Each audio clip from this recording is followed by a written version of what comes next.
바쁘다 바빠. 참 이번 주 바쁘게 여러분과 한 주 달려오고 있습니다. 금요일, 네, 이번 주 마지막 장이죠. 여러분들의 투자 고민 저희와 함께 해주시죠. 저희는 아침엔 투자, 저는 허잼입니다. 네, 안녕하세요. 홍선혜입니다. 네. 이번 주 글로벌 빅 이벤트를 거쳐서 약간 네. 초박빙 그러니까. 비슷한 느낌으로. 네. 그리고 네. 나서 또 빅 이벤트 FOMC를 거쳐서 맞아요. 네. 이제 여기까지 왔습니다.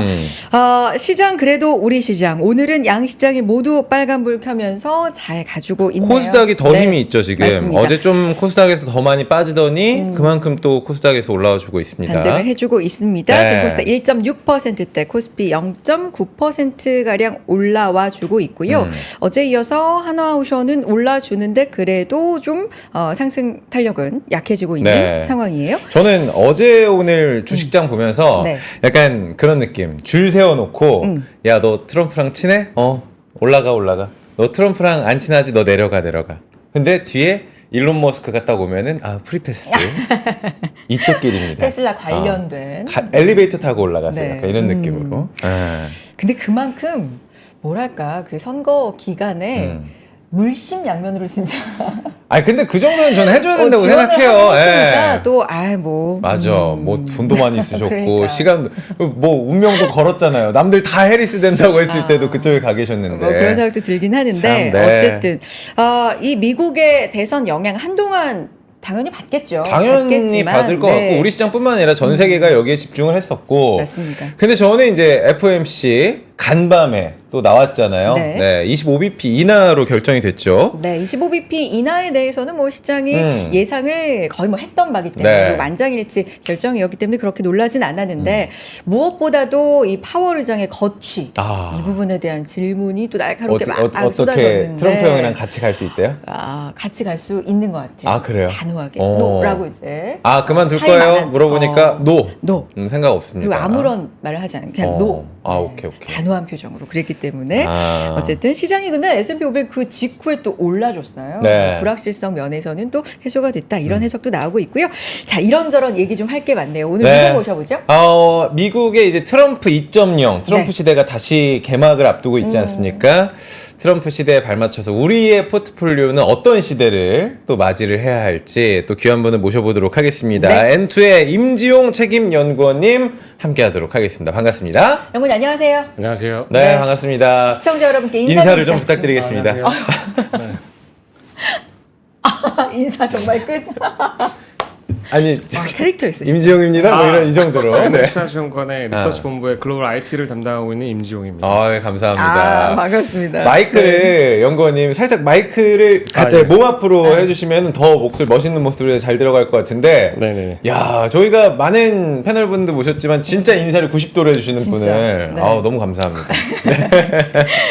자, 연구원님과 시장 얘기 좀 해볼 텐데요. 네. 오늘 전반적으로 뭐 많은 얘기 할 게 있습니다만 AI, 빅테크 위주로 말씀을 해 주신다고요. 네. 어떤 부분에 좀 집중해서 오늘 살펴봐 주실 예정인가요, 연구원님?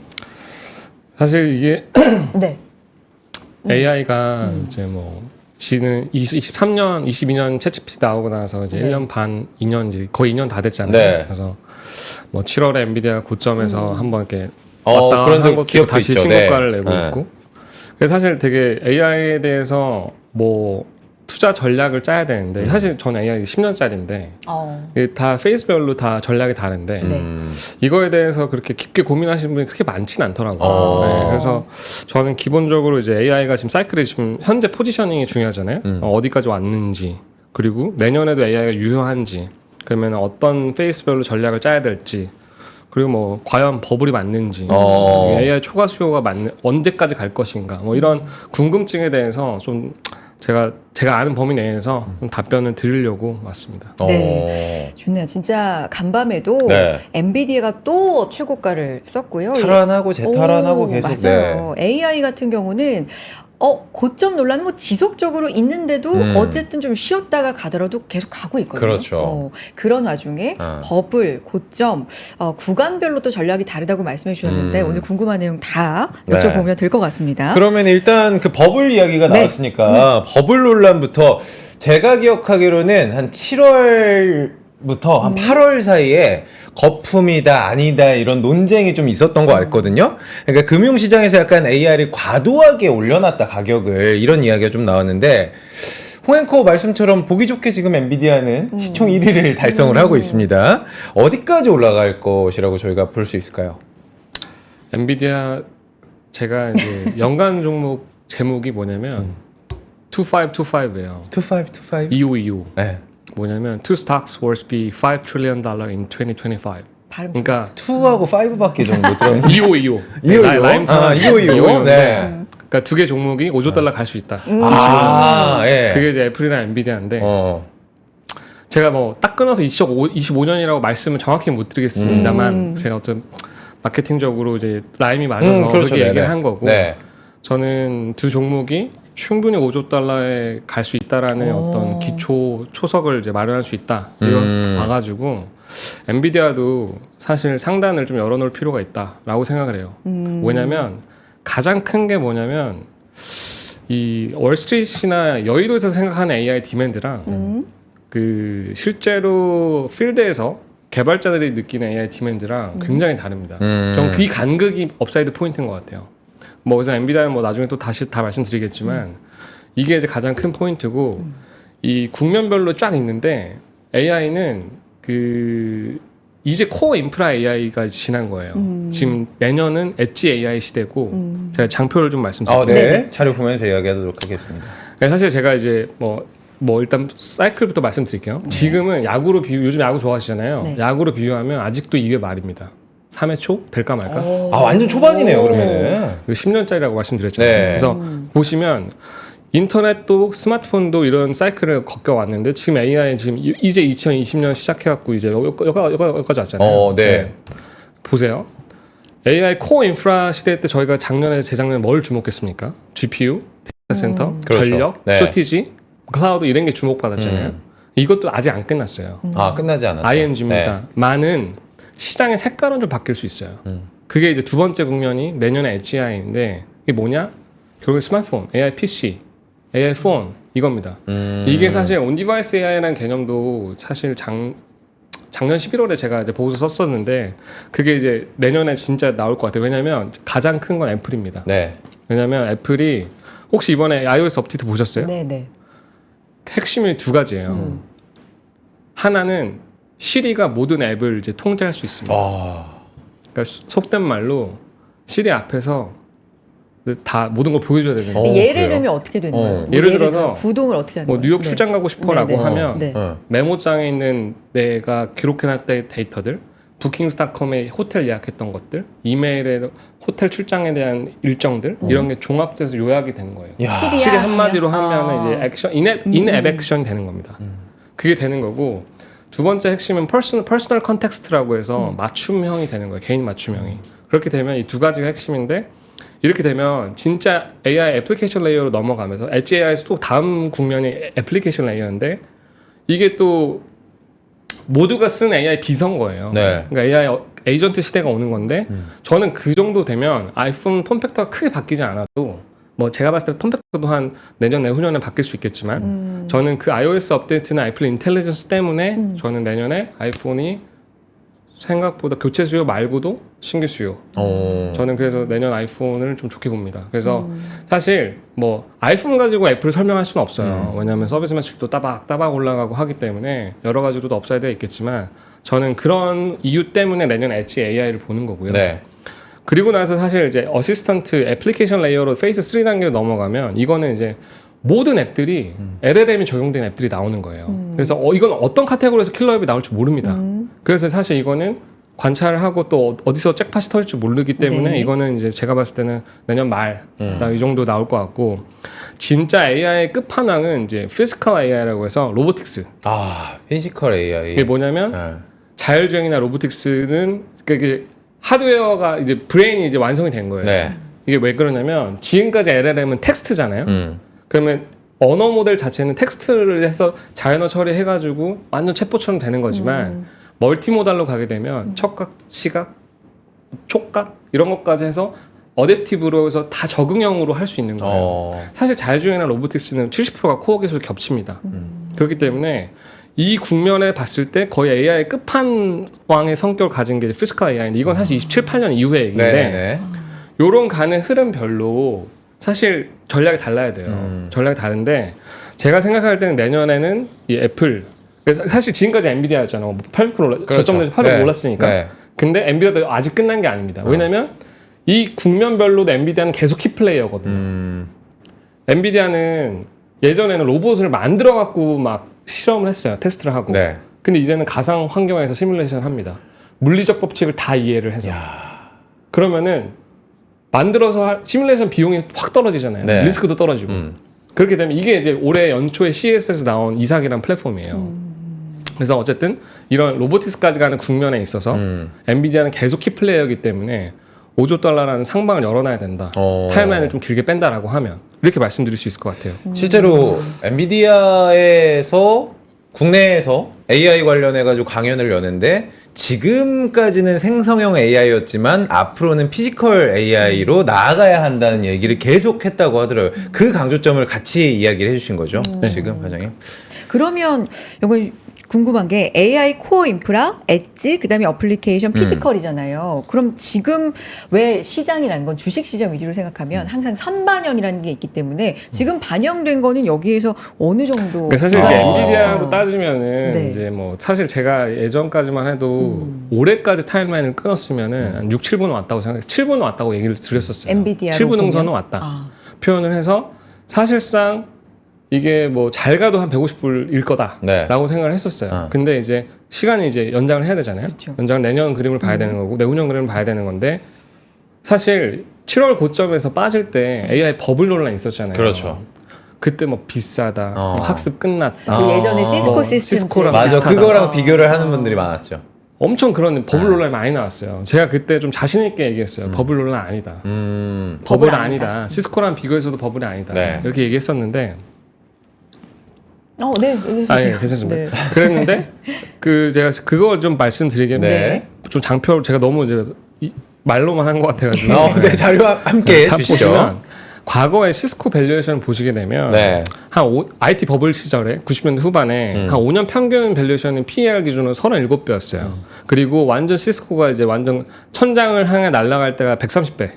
근데 엔비디아가 그 한 지금 5년 코로나 제외하고 지금 5년 동안 평균적으로 받았던 밸류에이션 중간값이 40배입니다. 근데 지금도 한 36배, 8배일 겁니다. 그러니까 이거는 철저하게 EPS 상승분, 펀더멘탈에 근거한 랠리였어요. 멀티플 상승이 없었어요. 주가라는 게 EPS 곱하기 멀티플이잖아요. 멀티플에는 뭐 다양한 성장에 대한 기대감이 있는 건데 이 EPS 올라간 만큼만 주가가 간 겁니다. 사실상 버블이 없었어요. 네, 그리고 제가 이제 엔비디아가 사실 이제 과거에 제가 그러면은 하도 많이 AI 인프라 지출을 많이 하니까 도대체 이게 언제까지 지출을 할 건데 왜냐면 이제 빅테크들의 캐펙스가 결국 엔비디아 칩을 사는 거니까 그래서 제가 이제 과거에 이제 그때는 IT 상위 기업들이 통신사가 많았어요. 그때 애들이 이제 매출액 대비해서 캐펙스 비율을 좀 보면은 좀 더 약간 정확하게 알 수 있거든요. 그때 당시에 이제 한 97년부터 2001년까지 보니까 평균 15%. 좀 많이 썼을 때가 20% 올라갔더라고요. 보는데 제가 CSP 업체들이 23년하고 4년 딱 비교해 봤더니 한 평균 14%, 15% 썼어요. 그 얘기는 뭔 얘기냐면 빅테크 애들은 클라우드로 돈을 너무 잘 벌고 있어요. 잘 버는 상태에서 장기 플랜을 짜가지고 분기 캐펙스에 연연하는 게 아니라 하는 겁니다. 이번 분기 실적에서도 얘기한 게 뭐냐면 클라우드 캐파가 부족하대요. 더 있었으면 매출 더 뽑았다는 얘기입니다. 클라우드 성장률이 이렇게 되다가 네. 하향되다가 네. AI 때문에 신기술 때문에 이게 반등한 거거든요. 이게 작년 3분기 네. 마이크로소프트가 그랬어요.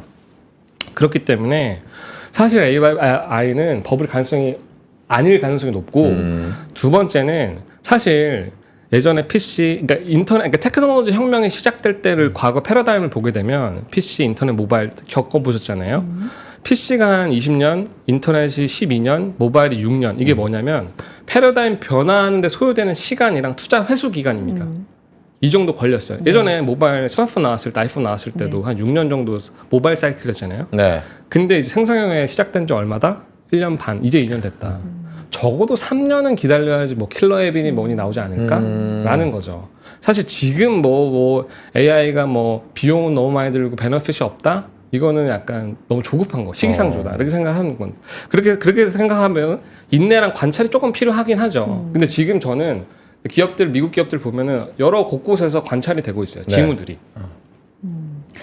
생각해 보면 챗 GPT라는 걸 처음에 이제 소개를 받았을 때 이런 게 있구나. 이 그렇죠. 정도였거든요. 근데 네. 그때부터 AI 뭐 세상이 다 AI라고 하더니 그러니까요. 저도 최근에는 챗 GPT 간간히 사용하거든요. 저도 몇 번씩은 써보는데 아직까지 저는 익숙치가 않더라고요. 근데 생각해 보면 이 스마트폰 이제 우리 없으면 못 살잖아요. 아, 그렇죠. 근데 이게 이제 익숙해지고 AI가 없이는 못 사는 세상이 아, 맞네. 이제 오는데 거기까지 걸리는 그 구간마다의 우리 투자 관점에서는 전략이 좀 각각 다르게 필요하다라는 관점으로 지금 한번 듣고 있습니다. 좋습니다. AI 초과 수요 때문에 엔비디아 얘기해 보면 이 칩 미쳤다, 주문 미쳤다, 없어서 못 판다 지금 이런 거잖아요. 21일에 엔비디아 실적도 이제 공개가 맞아요. 되는데 네. 지금 어느 정도예요? 그리고 언제까지 지속이 될까요? 그러니까 이게 그 7월 고점 나오고 네. 나서 이게 다시 주가가 회복되는데 걸렸던 게 뭐였냐면 사실 그때만 하더라도 이제 대만 밸류체인에서 노이즈가 있었어요. 설계 결함이니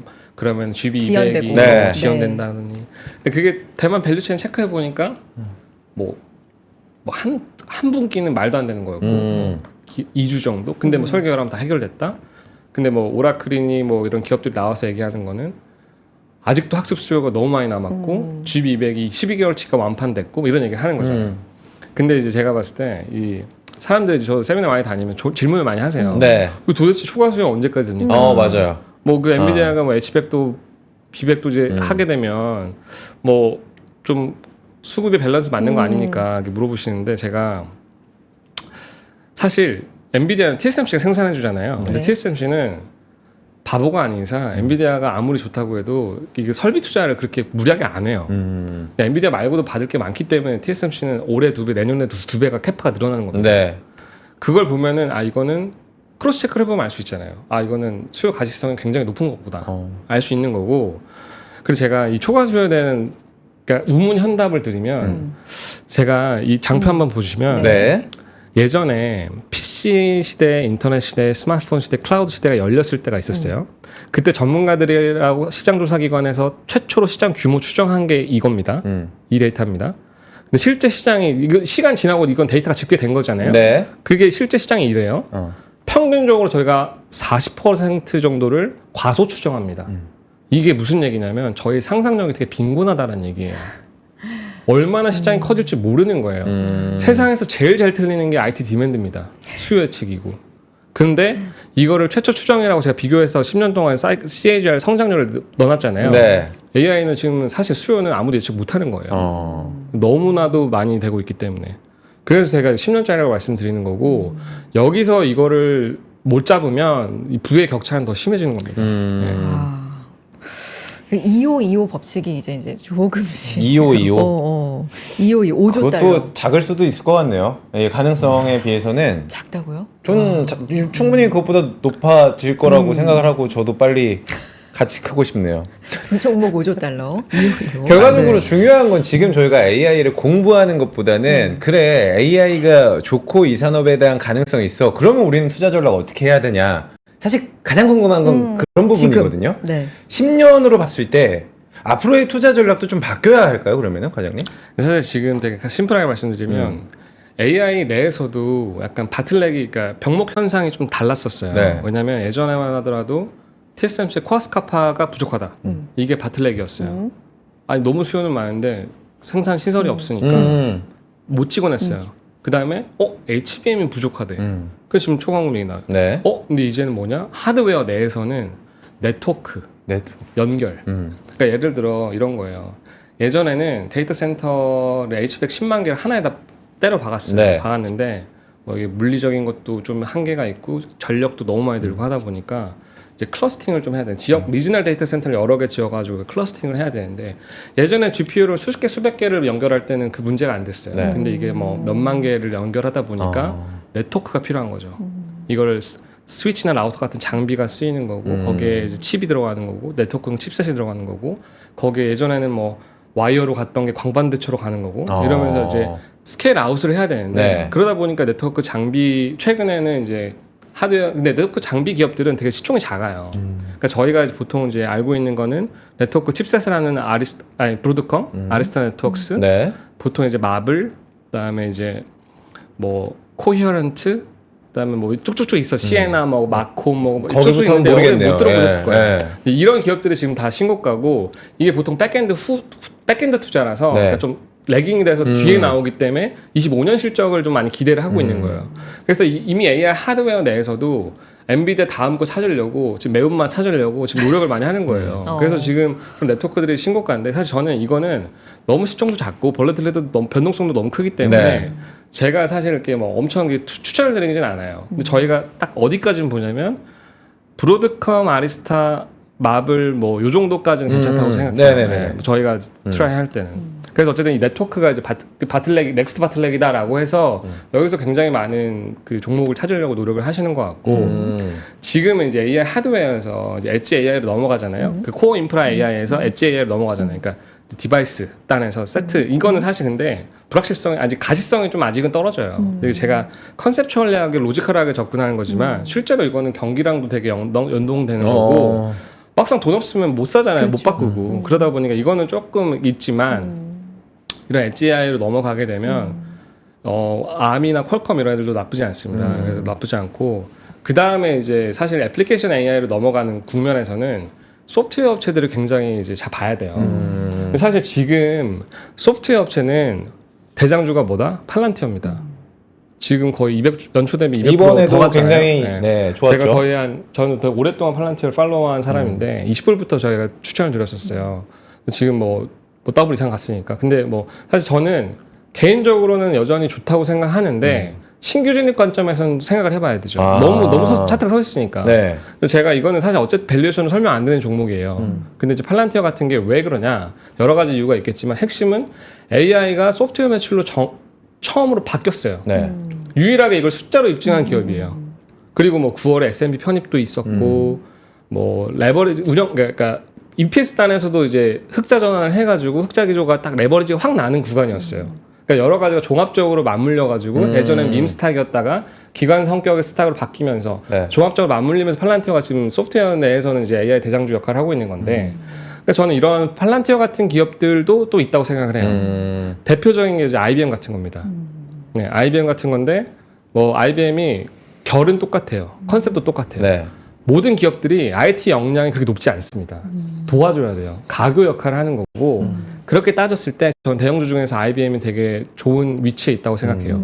B2B로 고객망도 되게 많고 그다음에 얘네는 예전에도 디지털 컨설팅을 많이 해줬던 기업들이고 어떻게 전산실 세팅하면서 이거를 AI를 활용할 줄 아는 기업들이에요. 그래서 컨설팅도 해주고 네. 하이브리드 클라우드도 있기 때문에 기술 영업도 되거든요. 그러니까 저는 IBM 같은 것도 뭐 팔란티어 정도의 엄청 그런 볼이 있지 않지나 볼이 있는 건 아니지만 충분히 저는 컨셉추얼리 접근했을 때 뭐 가능성이 있다. 근데 제가 이게 실적을 좀 보면은 한 자릿수 한 중후반 성장률 나오는데 네. 지금 AI 컨설팅 수주 받은 게 한 30억 불 정도 돼요. 근데 네. 이게 전분기 20억 불이니까 QOQ 50% 늘어난 거예요. 그러면 이게 제가 봤을 때 이게 수주 베이스니까 한 내년 정도 되면은 성장의 인플렉션 포인트가 올 수 있다. 그러니까 제2의 전성기를 IBM도 지금 IBM 하시면 레거시 업체로 이직하시는데 그게 아닐 수도 있다라는 가능성을 제가 말씀드리는 겁니다. 네. 오히려 신규 접근으로는 IBM 괜찮겠네요. 엔트리 포인트로 나쁘지 않죠. 네. 그 우리가 흔히 네. 이제 우리 휴대폰에 AI 들어오고 AI 에이전트 우리 이제 손에 닿는 뭐 이런 실생활에서 그러면 다음 국면 엣지로 넘어가는 이 국면에서 네. B2B에서 B2C로 가는 이런 것도 그러면 투자 관점에서 생각해 볼 만해요. 오, 그렇죠. 사실 이게 네. B2B가 먼저예요. 왜냐면 그러니까 기업 대 기업. 기업 대 네, 기업. 네, 왜냐면 네. 이거는 이게 쉽게 말씀드리면 네. 마소랑 구글의 주가가 차이가 또 있었던 거고 가장 이제 극명한 차이가 뭐냐면 예를 들어서 여러분 워드 PPT 엑셀 코파일럿 쓰시죠? 네. 그건 아직 써보신 적은 없으실 거예요. 왜냐하면 아직 채택하는 기업이 우리나라에는 많지는 없어요. 근데 코파일럿은 누가 계약하죠? 기업이 계약하죠. 근데 이거는 뭐 예를 들어 코파일럿이 보통 워드 PPT 엑셀을 쓰면은 한 사람당 E3 기준으로 35불 쓰거든요. 시트당. 그렇죠. 네. 근데 그런데 코파일럿 붙이면 30불 더 올라가요. 그러니까 이론적으로는 ASP가 80% 올라가는 건데 근데 코파일럿 누가 계약하면 기업들과 계약하잖아요. 그렇죠. 직원들 생산성이 높아져. 주 4일만 일해도 돼. 라고 하면서 높아지잖아요. 근데 이거는 기업들이 계약하기 때문에 사실 가격 정하기 그렇게 크진 않아요. 물론 있겠지만. 근데 갑자기 구글에서 gmail이나 구글 캘린더 공짜로 쓰시다가 야 이거 AI 기능 잼미나에 유료로. 붙였으니까 유료로 써. 네. 하면 쓰시겠어요? B2C에서? 좀 장벽이 이 있는데. 장벽이 좀 갑자기 30돈 10불 갑자기? 더 내라고 하면 쓰시겠어요? 안 쓰시잖아요. 어. 그런 차이가 마소랑 구글의 가장 큰 차이점이었어요.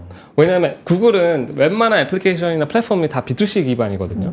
그래서 대단하죠. 왜냐하면 7억 이상 플랫폼이 몇 개, 10개 이상 가지고 있으니까. 하지만 마소는 이 코파일럿을 이제 가장 먼저 오픈AI랑 손잡고 먼저 치고 나갔고 프로모션도 많이 했어요. 했는데 지금 마소 주가가 최근에 이제 1년 동안 이렇게 상대적으로 부진한 이유는 이거를 많이 팔았는데 팔고는 있는데 속도가 생각보다 시장에서 기대하는 것보다는 조금 완만한 거예요. 방향성은 맞아요. 그래서 저는 최초의 B2B 킬러 앱은 코파일럿이라고 생각을 해요. 네. 왜냐하면 기존 제품에서 ASP를 올릴 수 있는 강한 힘이 있거든요. 궁금한 게 너무 많은데. 네. 시간이 서서히 없죠. 결론으로 가야 돼요. 홍앵커님 뭐 몇 개 남았어요 질문? 왜 저도 이렇게 분배하게? 저 하나 더 해도 돼요? 아, 네. 하세요. 지금 우리 미국 얘기했잖아요. 과장님 솔직하게 근데 저는 예. 국내. 트럼프. 아니 국내. 아, 그러니까 우리나라는 지금 SK 뭐 하이닉스 많이 또 따라가려고 준비를 하고 있고 뭐 엔비디아랑 이렇게 협력 관계 계속 유지해서 더 발전하겠다 이야기를 하고 있는데 그럼 전 세계에서 봤을 때 우리나라 AI 시장은 어느 위치인지 좀 알려주세요. 진짜 죄송한데 네. 이거를 제가 담당자가 아니라서 국내 주식시장이나 국내 종목에 대해서는 이야기 안 해주세요? 지양하는 게 맞는 것 같아요. 그래요? 그게 맞는 것 같고. 더 믿음이 가네요. 네. 그리고 사실상 경쟁력으로만 따지면 네. 사실 거의 코어 인프라 쪽에서 미국이 거의 다 먹고 있죠. 그러니까. 사실상 네이버랑 카카오 이런 서비스 업체들은 제가 봤을 때는 뭐 담당자는 아니지만 네. 오히려 서비스 레이어에서 어떻게 돈을 벌지를 고민을 해야 돼요.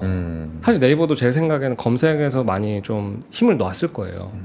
왜냐면 그 걔네들 쿼리가 다 들어오는 거 데이터를 알거든요. 그러면 이게 지금 뺏기고 있다는 걸 알 거예요.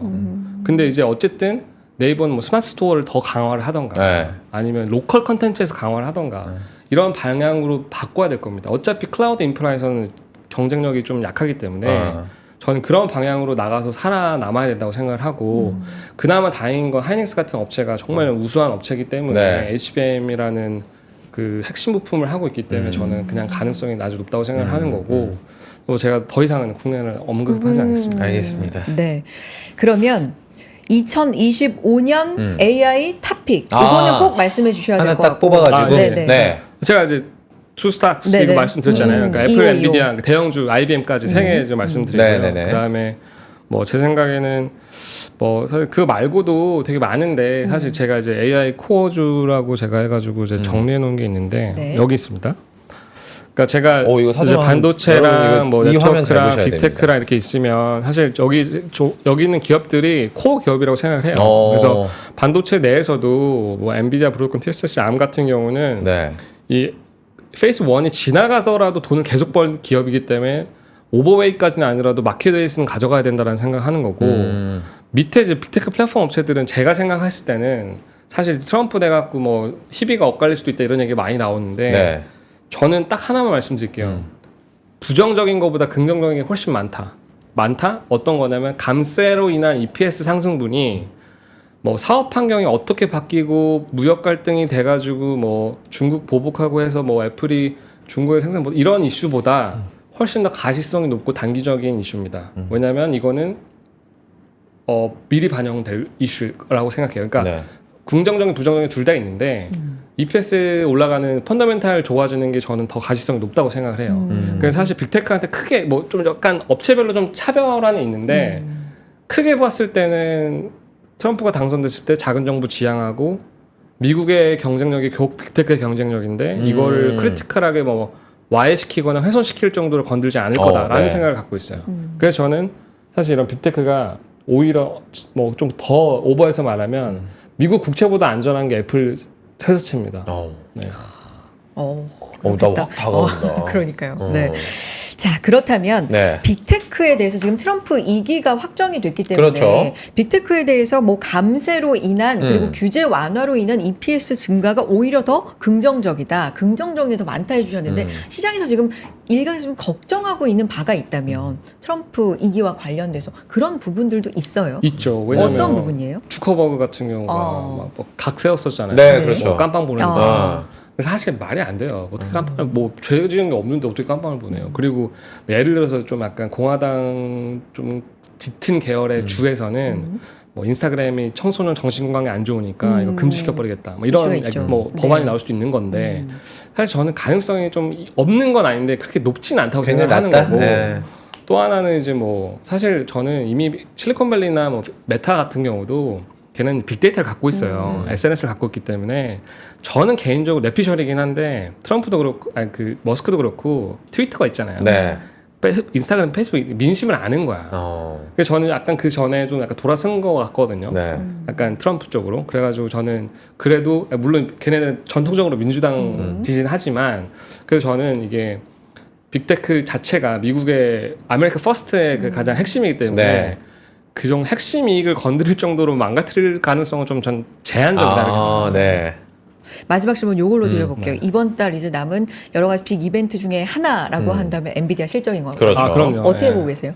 사실 엔비디아가 이번 분기 때 뭐 그로스 성장률 자체가 둔화되기 때문에 왜냐하면 H백에서 B백으로 교체가 되면은 이제 뭐 에어포켓이 생길 수 있다. 이거 그러니까 H백이 좀 줄어드는 거 아니냐? 뭐 B백이 생산하면서 뭐 이런 이슈가 좀 있었는데 제 생각에는 그 호퍼 H 시리즈에 대한 수요도 굉장히 강하기 때문에 왜냐하면 빅테크들이 다 재고 땡겨가고 못 받는 애들도 지금 H백 뭐 쓰려고 난리는데 저는 그럴 가능성은 좀 없다고 생각해요. 그리고 나서 사실 뭐 실적에서 갑자기 기스를 나거나 막 어닝 샥 내거 이럴 가능성은 거의 없다고 생각해요. 다만 이제 시장 눈높이 대비해서 얼마나 서프라이즈를 내느냐. 그 서프라이즈 강도에 대한 어떤 주가 프라이싱은 있을 수 있어도 엔비디아에 대한 어떤 뭐 사실 이제 그런 거죠. 주가라는 게 지금 있는 내러티브에서 뭔가 새로운 게 나와야지 또 하나 반영을 하는 건데 네. 거기서 이제 그거를 얼마나 만족시켜 주냐의 그런 싸움인 거지. 저는 사실 엔비디아에 대해서 크게 걱정은 안 합니다. 그럼 지금 주가 레벨이나 이 정도 계속해서 이 기대치를 올려가고 그렇지. 있기 때문에 네. 이걸 더 비트해야만 주가는 반응하고 그럴 수 뭐 있죠. 이런 게 있잖아요. 그럴 수 기대치가 너무 높다. 근데 저는 만약에 혹시라도 네. 뭐 기대치가 너무 안 나와서 엔비디아가 뭐 하루에 변동성이 10% 이상이다, 5% 이상이다. 저는 그때는 제가 5조 달러를 중장기적으로 보는데 지금 3.6조에서 그때는 기회야. 한 5% 빠지면은 기회 아닐까라는 생각을 하는 거죠. 예. 저 맞아요. 같으면 그렇게 생각했어요. 내가 뭐 하루 데이 트레이딩 하는 거 아닙니다. 네. 예. 여기까지 들어야 될 것 같네요. 그러니까요. 재밌다. AI 이렇게 우리가 깊게 들여다본 본 적이 전 처음인 것 같은데 오랜만에 네. AI에 대해서 앞으로의 또 시장 전략에 대해서도 함께 이야기를 나눠봤습니다. 다음에 또 모셔봤으면 좋겠어요. 네, 임지용 네. 연구원님 바쁘시더라도 다음에 또 인사드리겠습니다. 네, 고맙습니다. 고맙습니다.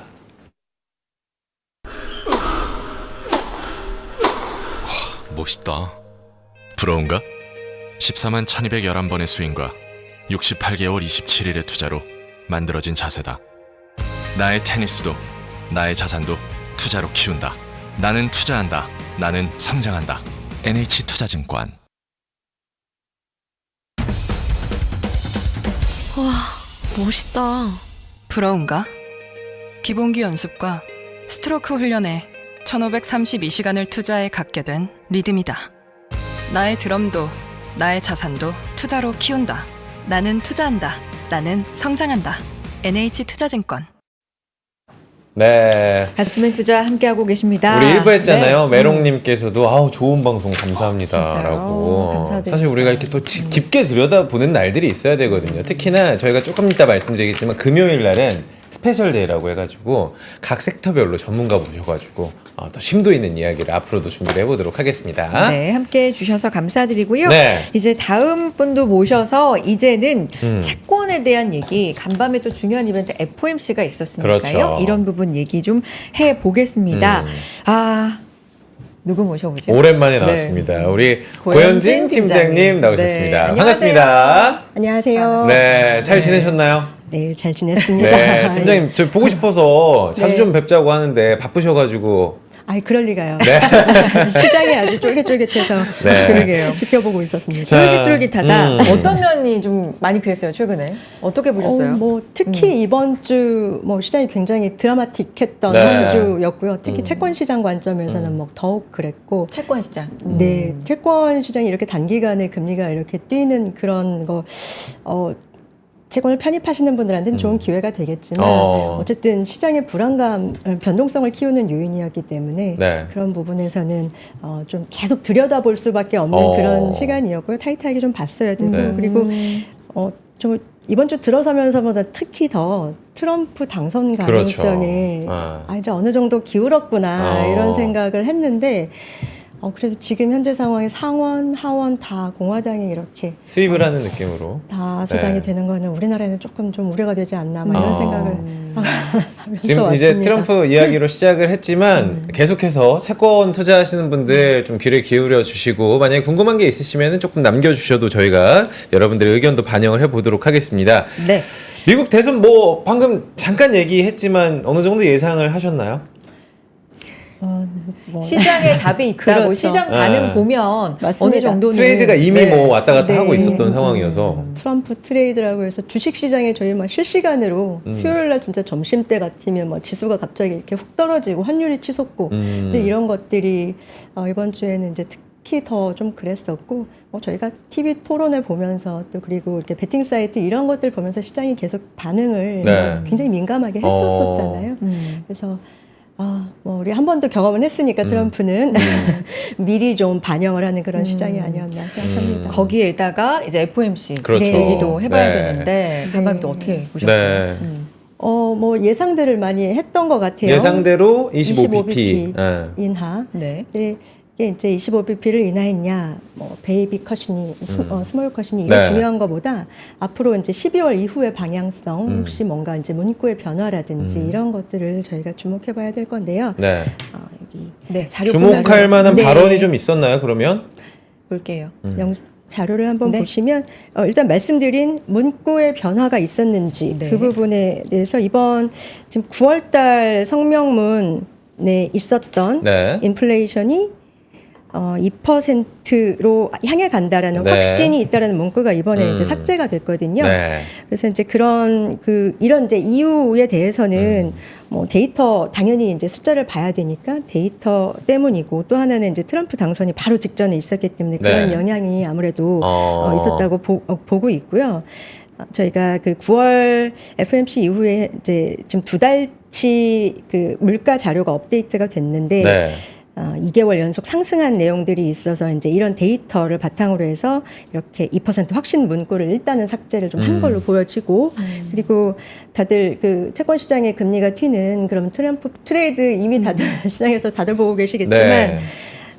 이런 그 트럼프가 내거는 그런 정책적인 것들이 실제로 경제에 뭐 관세를 부과하면 인플레이션이 올라갈 거라는 우려가 있었고 그런 것들이 경제 성장률이나 기준 금리 이렇게 다들 영향을 미칠 거기 때문에 파월 의장이 정책에 대한 재정 정책에 대한 따로 입장은 없었지만 기준금리 결정할 때 이런 내용들이 다 이제 반영이 될 거다 이렇게 좀 얘기를 한 것들 때문에 이런 문구가 좀 삭제가 되었고 이제 앞으로는 저희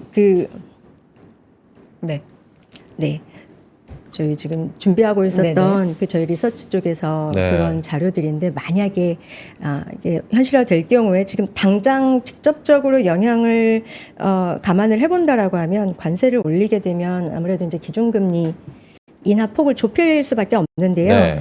관세가 인상이 되면 제가 페드에서 그 모델을 통해서 돌려본 걸로 하면 적정 기준금리가 관세 없을 때보다 25bp 높아진다고 합니다. 그러면 이제 아무래도 기존 금리 인하 사이클을 좀 복잡하게 만드는 요소이기 때문에 네. 그런 부분들 앞으로 이제 12월 이후 또 내년 금리 인하 사이클 그 기조에 대해서는 계속 좀 지켜봐야 되지 않나 생각하고 있습니다. 이게 네. 이번에는 예상에 비껴나지 않고 25bp 인하가 됐는데 이제 12월이나 내년에 대해서는 조금 전망이 바뀔 수 있다라는 힌트가 이번 회의에서 좀 그럴 수 나왔다라는 의견들이 좀 있겠네요. 네. 많은 것 같은데요. 음.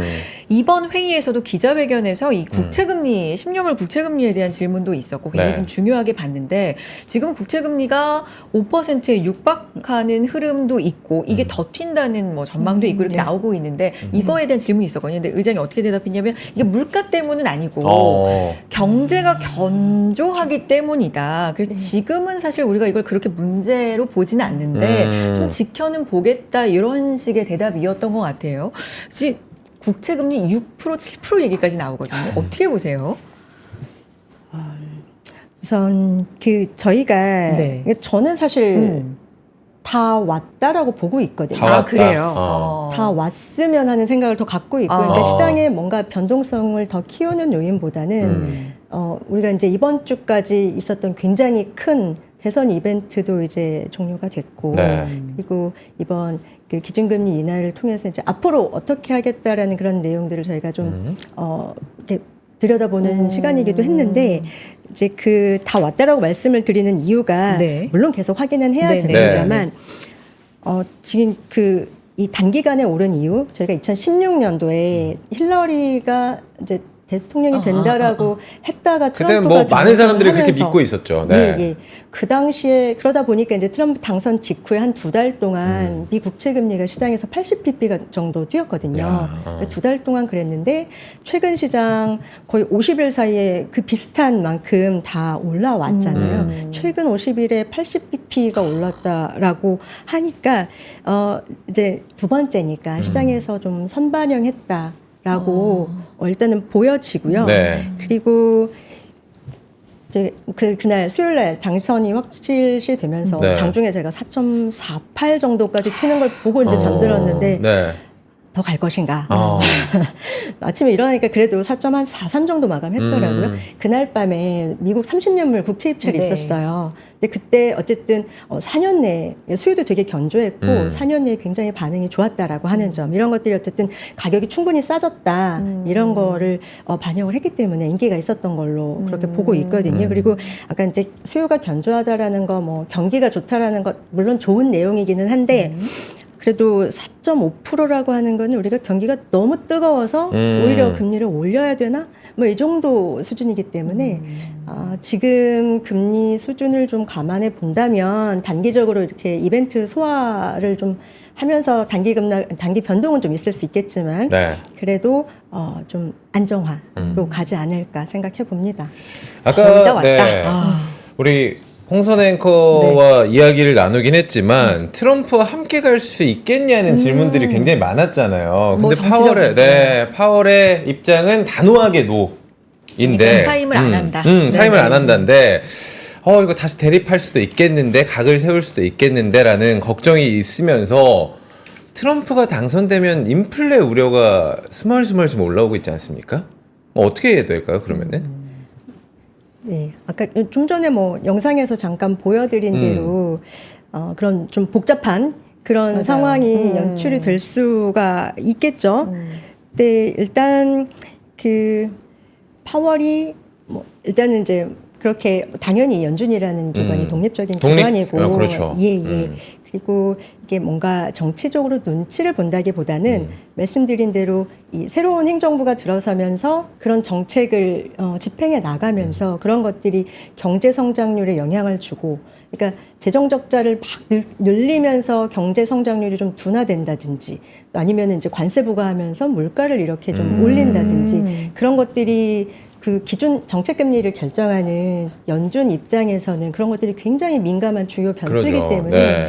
그런 것들이 변화하는 과정에서 이제 데이터를 보고 당연히 정책 금리를 이제 결정하는데 중요한 요소로 삼아야 될 거고요. 정치적인 뭐 눈치 보기가 아니라 말씀드린 대로 데이터에 기반한 그런 대로 연준은 연준의 일을 하지 않을까. 연준은 연준의 길을 간다. 네, 그렇게 아. 생각합니다. 네. 채권 포지션에 대해서도 좀 질문을 그럼 들어봐야 네. 되는데 단기간에 이렇게 채권 금리가 좀 튀었다. 다시 말해서 가격이 떨어졌다. 투자하시는 분들한테는 좋은 기회가 됐다. 근데 이거 채권 금리 더 오르는 거 아니야? 라는 질문에 대해서는 거의 다 온 것 같다 이제 대답을 해주셨단 말이에요. 네. 그럼 앞으로 네. 포지션은 어떻게 가져가요? 그러니까요. 네. 제가 지금 이제 세 번째 나오는데 네, 네. 계속 동일한 톤으로 저는 말씀을 드려야 될 것 같아요. 우리가 지금 채권을 투자를 한다라고 하는 게 금리를 떨구기 때문에 우리가 채권에 투자해서 수익을 내겠다라는 맞아요. 관점에서 네. 보고 있는 거기 때문에 뭐 저희가 뭐 9월, 10월 초 이렇게 고용 데이터 나올 때마다 시장이 이렇게 냉탕 온탕 반응이 보였는데 그럴 때마다 이제 채권 투자하시는 분들이 9월에는 샀다가 뭐 10월에는 경기가 좋아지네 그러면서 또 팔았다가 11월에 이거 일시적인 영향인데 이거는 일시적인 거는 팔아야 되나 사야 되나 그렇게 계속 편입 편출을 할 수는 없거든요. 그래서 계속 말씀드리는 우리가 이제 포트폴리오에 채권이라는 자산을 담을 때에는 큰 기준이 되는 등대 같은 기준을 하나 가져가야 되는데 그게 중앙은행의 정책 금리를 트는 그런 이제 그 변곡점을 기준으로 삼고 그래요. 네. 그래서 제가 계속 말씀드릴 거는 지금 시점부터 이제 9월 달에 처음 빅컷 한 다음에 두 번째 금리 인하잖아요. 앞으로 그 경기가 어떻게 되는지 계속 보면서 금리를 인상하는 사이클로 가기 전까지는 어차피 같은 톤으로 말씀을 계속 드려야 될 것 같습니다. 거기에 이제 지금 트럼프 영향 때문에 시장에서 단기간에 금리가 튀었기 때문에 못 사셨던 분들은 굉장히 좋은 기회로 활용을 하셔야 될 것 같고요. 네. 뭐 사셨던 분들도 좀 추가 매수를 하는 기회로 삼거나 그렇게 하셔야 될 것 같고 장기적으로는 제가 뭐 금리 정책 금리의 변화할 때까지는 네. 이제 계속 같은 포지션을 말씀드리겠다고 했는데 이제 내년도 또 이렇게 우리가 숫자를 볼 거잖아요. 그럼 이게 다시 경기가 침체로 가느냐 안 가느냐 이런 숫자들을 확인할 때 네. 혹시 또 그럼 경기가 불안해지지 않나 이런 불안감이 나오면 또 금리는 또 낮아질 수 있거든요. 이제 그런 기회에는 단기적으로 매도를 할 수 있는 기회도 생길 수 있으니까 네. 큰 기조가 벗어나지 않는 한은 채권에 대한 포지션은 일단 매수 쪽으로 접근을 하셔라. 일단은 말씀드립니다. 채권에 대해서는 매수 의견 주셨는데 지금 많은 분들이 미국 국채라든지 금리가 네. 생각보다 너무 어려운 상황이고 맞아요. 공부하기도 쉽지 않다. 그래서 방향성 잡기가 참 힘들다라는 말씀을 많이 주시는데 네. 그러면 이제 팀장님께서 네. 뭐 상품이라든지 네, 네. 관련해 가지고 채권 투자 사실 진입 장벽이 있다라고 생각하시는 분들 계시잖아요. 네. 좀 소개 좀 부탁드리겠습니다. 예, 그럴게요. 그래서 뭐 저희 고객님들도 말씀 주시는데 이번에 어떤 분들은 야, 이번 정말 살 기회 같다라고 연락을 주시는 분들도 있고 이미 몇 달 전에 사신 분들은 지금 잔고에 마이너스잖아요. 그러니까 지금 지금 봄날림도. 어떻게 생각해? 그런 사셔야죠. 그러면 맨날 사라고 하냐 그러네. 말씀을 하시는데 뭐 내내 같은 맥락입니다. 우리가 주식 지금 10% 먹고 사고 팔고 이런 거 아니어서 결국 같은 말씀을 드리는 거고요. 말씀하신 이게 채권이 좀 길게 봐야 되니까 네. 그런 면에서 일단 접근하시고 이제 아까 말씀하신 내 자산 규모나 내가 어떤 쪽에 더 성향도 있고요. 네, 맞습니다. 네. 그런 거에 따라서 상품을 어떻게 접근하시면 좋을지 좀 제가 비교해서 자료를 좀 준비해 봤는데요.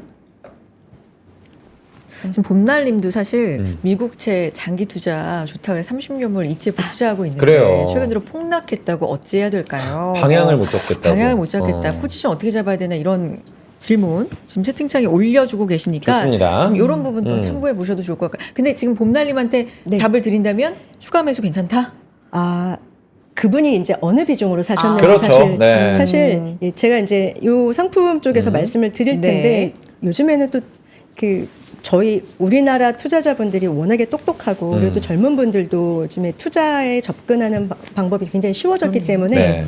이미 2년 전부터 ETF 특히 아까 뭐 30년물 사신 분들도 있지만 ETF 중에는 미국 시장이 2배, 3배 레버리지 이런 ETF 있어요. 네. 그러니까 이런 거를 먼저 사서 들고 계신 분들이 생각보다 많습니다. 좀 그런 부분들은 이제 제가 뭐 고객님들께 늘 같이 말씀을 드리는데 네. 우리가 국채 투자를 하고 금리가 떨어지면 지금 이렇게 동일하게 금리가 떨어질 때 단기물 사서 이렇게 가격이 움직이는 것보다 긴 걸 사서 갖고 있으면 이만큼 가격이 올라갈 거기 때문에 그 레버리지 효과를 보기 위해서 장기물을 추천을 드리거든요. 네. 그러니까 일반 채권의 경우에는 장기물로 이제 말씀을 드리는데 그거를 소액 투자를 할 수 있는 ETF나 접근이 용이하니까요. 네. 이런 걸 투자하시는 분들이 막 2배, 3배 이렇게 들어가시는 경우를 말씀을 드리는 건데요.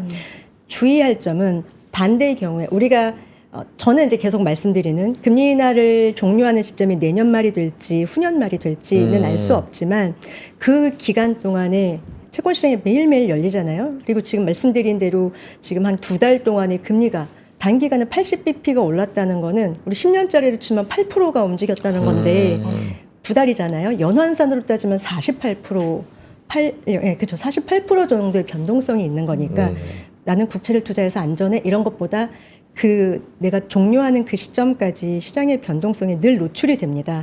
그래서 그 부분을 내가 내 포트폴리오에 내가 투자한 이 자산이 이 정도에 움직일 수 있다라는 거를 충분히 인지를 하고 그렇다면 내가 그만큼을 감내할 수 있는 정도의 비중만 사신다든지 그래서 시장이 흔들릴 때 나 이거 이미 알고 있었어. 그래야 이게 통제가 가능하고 인내를 할 수 있거든요. 네. 그리고 이게 만약에 그 상황에 힘든 상황에 만약에 아까 말씀드린 정책의 방향이 바뀐다라고 하면은 뭐 손절이라도 하고 나와야 되는 결정을 하겠지만 그렇지 않으면 일단 가져가시라.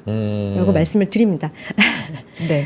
지표 얘기도 마지막으로 좀 짚어보고 싶은데 이제 이런 걸 좀 볼 때 이제부터 주목해야 될 지표가 또 있을 것 같아요. 이게 매번 좀 시기에 따라서 바뀌는 게 이 물가였다가 한동안 이제는 고용이다. 실업률 비롯해서 그렇죠. 뭐 이런 거였다가 FOMC 얘기 간밤에 있었던 이 부분에 대해서 좀 집중해 본다면 다시 물가인가 싶기도 하거든요. 지표 어떻게 봐야 돼요, 팀장님?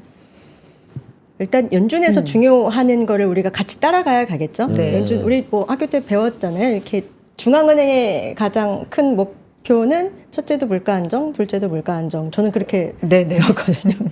근데 이제 요즘에는 고용까지도 같이 보는 것 같아요. 듀얼 맨데이트라고 맨날 네. 강조하더라고요. 네. 일단 물가를 잡아야 되고 네. 또 고용도 봐야 되고 그런 네. 게 다 연관이 되어 있는 게 네. 아까 말씀드렸던 경제 성장률, 우리나라 경기가 얼마나 탄탄한지에 따라서도 영향을 줄 거고 인플레이션, 금리 그게 가장 중요한 우리 경제를 판단하는 주요 지표라고 생각을 하거든요. 그래서 뭐 하나 이번에는 뭐가 더 중요하고 이번에는 뭐가 덜 중요한 것이 아니라 다 같이 봐야 되는데 그게 이제 변화하는 그 시점을 좀 봐야 되고요. 그래서 아까 잠깐 보여드린 대로 중요한 연준의 회의가 있을 때마다 성명서에 뭔가 변화되는 문구들을 좀 참고하면 좋을 것 같고요. 매일매일 시장 변화에 따라서 우리가 움직이기에는 그게 더 정확하고 수익률을 더 주지도 않을 뿐더러 저희가 그렇게는 보시지 않아도 되겠다 말씀드리고 아까 그 상품 네. 그 채권 그 부분에 잠깐 한 번 더 좋아요. 언급을 좀 해드리면 설명을 더 좋을 부탁드리겠습니다. 네. 초반에 제가 계속 말씀드렸던 이제 채권을 직접 사시는 직접 투자 방법이 있고요. 네. 그리고 ETF 그리고 펀드 이렇게 이제 맡겨서 투자하는 부분들 또 손쉽게 투자하실 수 있을 텐데요. 이제 차이를 보시면 내가 직접 채권을 사게 되면 사는 동시에 이제 수익률이 결정이 되거든요. 만기에 내가 판다라고 했을 때 나는 몇 %의 연환산 수익률을 가져가겠다가 이제 결정이 되고 그리고 뭐 원금이 보장이 되겠죠. 근데 펀드나 ETF는 이 시장의 금리 변화에 따라서 내가 언제 나와야 되는 시점을 결정하실 수 있다라는 점에서 충분히 수익을 보고 나올 수도 있고 평가 손이 나는 거를 이제 계속 보실 수 있는 상황이고요. 그리고 이제 제일 중요한 세금이죠. 게 지금 세금 부분으로 아마 투자하는 방법도 좀 나누실 수 있을 것 같아요. 제가 계속 말씀드리는 우리가 자본 차익을 얻으면 지금 이 매매 차익에 대해서 과세가 없기 때문에 사실 많이 접근들을 하셨었거든요. 네. 그리고 실제로 많이 판매가 됐던 채권들을 보면 우리가 19년, 20년도 금리가 굉장히 낮은 시절에 발행했던 채권들이 그 당시에는 금리가 워낙에 낮으니까 그러니까 표면 금리가 낮은 상황이었고요. 그래서 지금 이제 저쿠폰 채권이라고 하는 것들 세금이 덜 하면서 만약에 차익을 보고 그 나올 수 있다라고 하면 그 매매 차익에 대해서 과세가 없기 때문에 투자 금액이 많은 투자자 분들이 특히나 이런 측면에서 그런 채권들을 많이 선호를 하셨었고요. 이게 이제 내년부터 만약에 금융투자소득세가 도입이 된다라고 하면 그 부분 이제 과세된다고 했었는데 이것도 이제 이번 주 월요일 날 이야기가 나왔죠. 야당 네. 대표가 폐지안 동의를 하면서 이제 이 부분 조금 더 관심들을 더 많이 가지실 것 같기는 해요. 근데 여기 이제 세금 부분에서 펀드나 ETF 같은 경우는 물론 아까 이제 그 님께서 질문하신 그 ETF를 투자하셨을 때는 네. 빨리 오르는 걸 기대하고 사셨을 텐데 거기에 우리가 조금 더 생각해봐야 되는 게 펀드는 그 만약에 금리가 인하돼서 차익이 발생한다 하더라도 기존 가격도 같이 올라가면 과세가 되고 있고요. ETF도 마찬가지로 매매 차익이 있으면 그 부분은 배당소득세 지금 배당소득세구나. 부과를 하고 네. 있어요. 그래서 이제 이런 부분들은 저희가 이제 일반 계좌에서 투자를 다 하실 수도 있지만 보통 이제 CMA 이런 걸로 이제 활용들을 많이 하시는데 저희가 활용할 수 있는 연금저축펀드나 퇴직연금 이런 계좌를 별도로 하나씩 열으셔서 물론 연간 납입할 수 있는 금액이 1,800만 원으로 제한돼 있긴 합니다만 이런 계좌나 ISA 계좌를 활용하시면 네. 이 채권형 펀드나 뭐 ETF에서 발생한 소득세 일부가 이제 과세제 될 수 있는 부분들 이 계좌를 먼저 활용하시고 나머지 이제 더 남는 자금들은 일반 계좌에서 활용하시면 이제 그 부분들은 먼저 관심들을 좀 가지고 접근하실 수 있는 포인트가 되겠습니다. 좋습니다. 알겠습니다. 어떤 부분에 좀 포인트를 두고 접근해 봐야 되는지까지 짚어봤습니다. 네. 고현진 팀장님과는 여기서 인사 나누고 다음에 또 모셔보죠. 고맙습니다. 감사합니다. 감사합니다. 오늘 뭐 AI 빅테크 네. 얘기부터 채권에 대한 얘기까지 금요일 네. 꽉꽉 채웠네요. 60분. 그러게요. 네. 오늘 새로운 소식 전해드리면서 마무리해야 어떤 될것 소식이요? 같아요. 네. 네. 재민 씨가 소개해 주셔야죠. 다음 주부터 저희가 확 바뀝니다. 그러게요. 네. 제가 더 잘생긴 모습으로 잘생겼잖아요, 이미. 아름다운 아름다워져야죠. 네. 아름답고 멋지지 않으면 다음 주 방송 없습니다. 그게 아니라 네. 요일별 고정 코너로 그렇습니다. 주간 전략부터 뭐 이슈 배틀도 있다면서요? 그러니까 월요일에는 네. 저희가 월요 전략 함께 하잖아요. 이슈 배틀도 있고 종목 상담 그리고 금요일 이렇게 스페셜 데이처럼 여러분들의 포트폴리오 상담도 해드리면서 조금 더 재미를 저희가 가미하고 있습니다. 기대 많이 해주시죠. 네. 다음 주에도 좀 변한 모습으로 저희는 변함없이 좀 더 좋아요. 잘생기고 좀 더 아름다운 모습으로 준비를 해보겠습니다, 네, 여러분들. 기대해 주시고요. 네. 다음 주 뵐게요. 고맙습니다. 감사합니다.